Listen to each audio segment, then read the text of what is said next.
Hello everyone. I've had the day in the garage today. It's Sunday.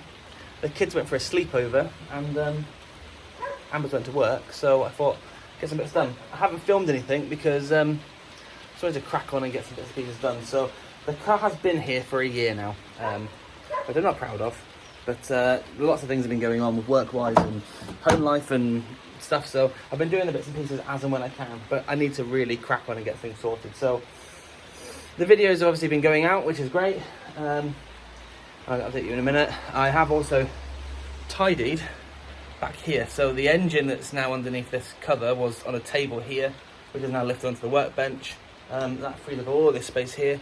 My goal is to get the car out when it's not raining, turn it round, and I can work on the front of the car underneath the lights and make it a little bit easier. But yeah, let's have a look underneath the bonnet, show you what I've done, show you inside the car, and hopefully, fingers crossed, we can start making some progress and get this car across the line and back to Gemma. So I got a little bit stuck with regards to the bulkhead bungs for the heater. I ordered some, they were wrong.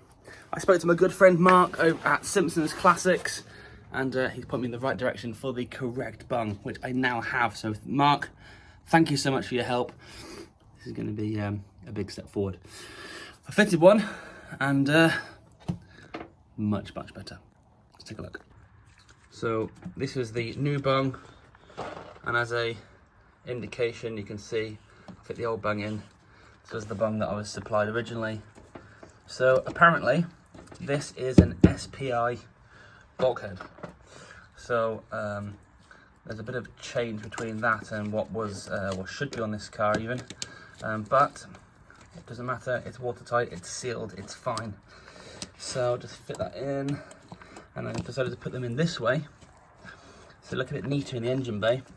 They will push through easier, however, I'll put the heater in and I'll force the wires through from the inside, and once they're fitted in, they shouldn't really move, but also water will run onto them, run around and run out should water get into the engine bay. So that's a big step forward. Obviously, engine's in. I need to look at the fan belt because that is well, it's touching the block and I cannot move it for love nor money. I can rotate it, which is fine. But the issue I'm faced with is the adjuster isn't fitted, and well, that's not great. So there's not really a lot of movement I can do with regards to that. So I'm not happy with that belt, so I need to try and find an alternative. I do need to polish the radiator up. I've got the top hose, which is great. I've got new fuel lines, I've got new clutch hoses as well. So lots of things I have got, so I can progress this build significantly. I just have to progress this build significantly. But we're getting there. It's looking good. Wiring's all in for the starter. Starter's obviously fitted. I do need a little bit of wiring to sort for the electronic ignition. The wiring's there for the water temp sensor. Wiring's there for the oil pressure sensor. I had to bend the terminal at the end because it was catching on the vacuum, which isn't the end of the world. But yeah, I'm so close, yet so far away. Very frustrating. Yeah. Right, so we've got side lights and we've got that. Woohoo! Put them on full beam. Okay, so inside the car, passenger window regulator's all sorted, it's all sealed in. That works lovely. Heater boxes placed in, the wires and stuff have gone in. Stu was here the other week. We did sorting out some wiring issues with the inside and the outside. Still a fair bit to do. Oh, actually, he had a nice little delivery of a parcel shelf that was really cool. So that's all ties in nicely with the roof lining. I'm not quite sure with it compared to the seats, but it looks really smart like that. So yeah, I'm actually looking at getting one of them for my Mini if I ever take it out from underneath the cover again.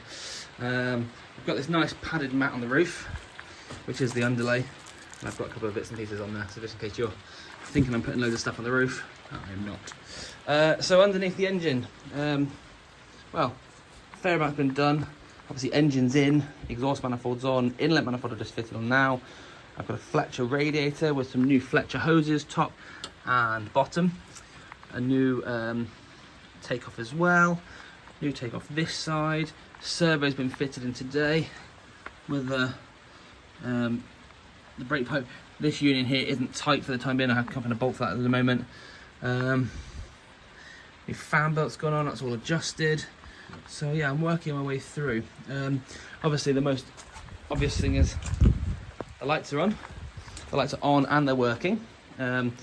This is a different front end to what that one was, which meant that the indicators were different. So we now have these much bigger, chunkier indicators as opposed to the small and petite ones. I actually really like them. I think they look smart. The uprated headlights are super cool. And then the other thing we were doing, because it had plastic arches with chrome trims on them, I actually just put a chrome trim down the side just to see how it looks. And Gemma really likes it, so we're going to stick with this, and hopefully that's going to make life a little bit easier, because I'm going to drill holes into the bodywork and it will look quite smart and tidy. And yeah, very pleased with that. Still a bit of polishing still to do on the car. I'm going to bung this and not have an aerial, and have it's got a DAB radio, so I'm going to have a DAB radio aerial on the windscreen. This side I haven't put the trim on just yet. But yeah, we're progressing pretty well. I'm getting a bit wet now, so time to call it a day. Yeah, looking good, isn't it? I'm pretty impressed. I'm pretty pleased. Hopefully that the long may this progress continue and we can get the car sorted. I've got the replacement fuel line to sort the brake lines in. I just need to connect it to the rear subframe. I need to make some brackets to hold the pipes and stuff up. My keys. And then yeah, I think we're pretty much good to go. The exhaust is here, so that can go on. I think what my plan is that when the back's up in the air, as it is now, is put the exhaust on, get the fuel line sorted, get the brake line sorted. We can go onto the ground, it can go outside, turn around, come in, I can get the engine running. So thank you so much for watching. If you have enjoyed this video and other videos on Miss Mini and my other videos, then please consider becoming a subscriber to the channel. Leave a thumbs up, comment down below, and I look forward to seeing you in the next episode, which hopefully will be coming very soon. Thanks for watching, and I'll see you again next time.